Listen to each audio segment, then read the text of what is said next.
Hey guys, I'm Scott Carson, one of the founding members of the ACBA, the Aesthetic Cosmetic Business Association.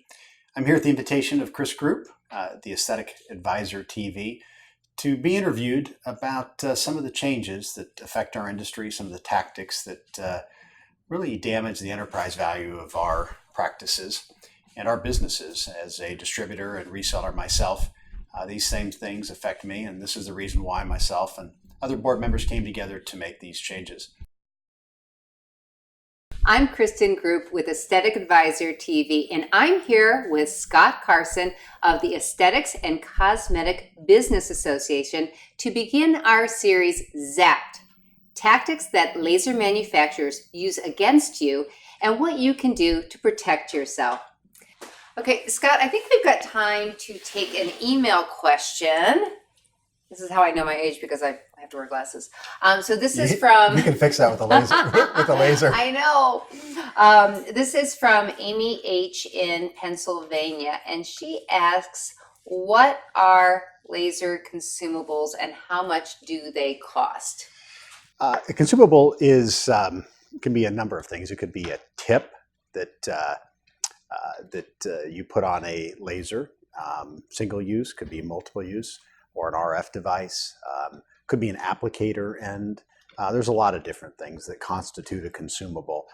Could be an electrode that is a grounding pad. There's lots of different things. And this is something that's been relatively new in this industry.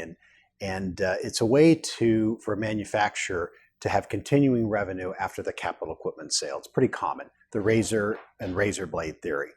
The difficulty that I have with it and other members of the ACBA is that in some cases these aren't really necessary. And I'll give you a great example of that.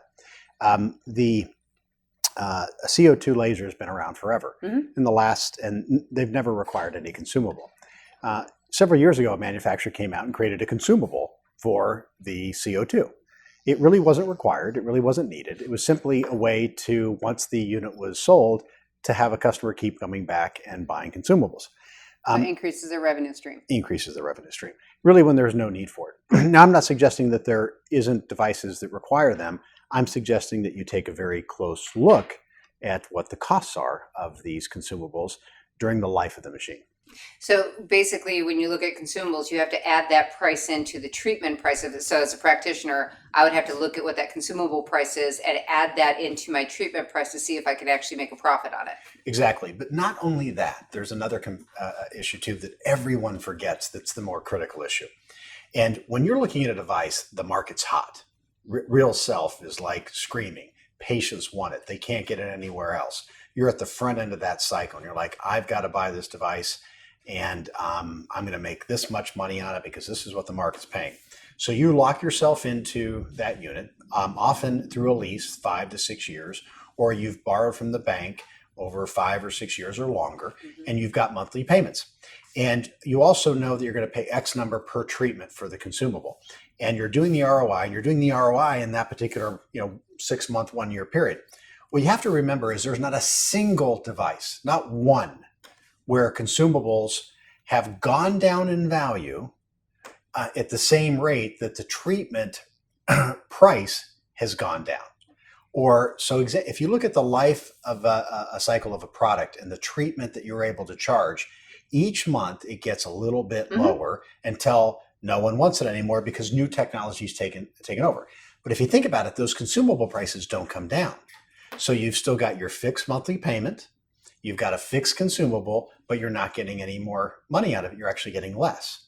So ultimately, it becomes unprofitable for you down the road. And it all depending on how quickly the device has been saturated in the marketplace or nobody wants it anymore, before that starts to be a loser for you. Well, because I know when I started in this industry a long, long time ago, what I was able to charge for a certain area of the body, let's say hair reduction, when I first started, I could charge $295 for underarms. The price has significantly dropped on what I can charge per treatment, which is interesting because my experience is now years and years and years beyond what I started with, but my prices that I can charge are much less than what they did. They've cut in half at least of all the treatments I offer. One of the other things I think about, and maybe we can touch on this, is once this device, or let's say this company now wants to get out of this business and they want to resell that, can, as a secondary market, I think I know the answer to this based on our previous discussions, can the person in the secondary market buy these consumables from the manufacturer, or do they buy the amount of consumables and then they're stuck with, once they don't have consumables, then it makes the machine obsolete? Kris, that is a phenomenal question. So we've already talked about what a recertification fee does in depressing the value of a unit, by equivalent or sometimes greater, but at least equivalent to what the recertification price is. When it comes to consumables, it's the kiss of death, that recertification fee, because without the recertification fee, the device is worthless, because if you don't pay it, they can't get consumables.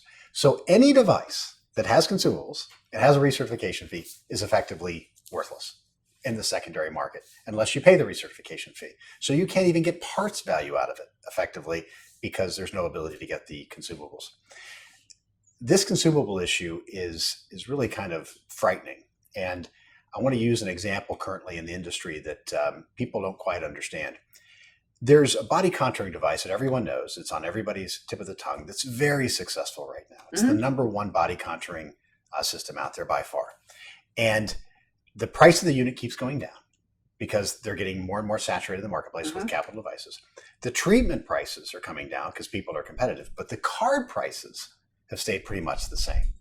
So you're at the end of that curve, that acceptance curve, and there's going to be a point where it ends up costing you money to provide that service, and you end up stop doing it, but you still have the payment.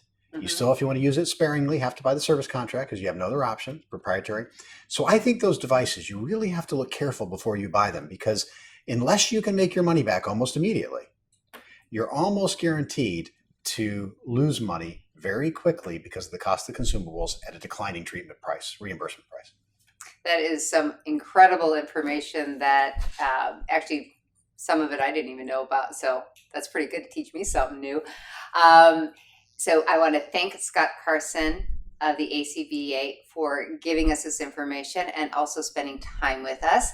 And we spent this time discussing one tactic that the laser manufacturers are using against us and what we can do to also protect ourselves. You can go to acba.expert for more information. And thanks so much for watching.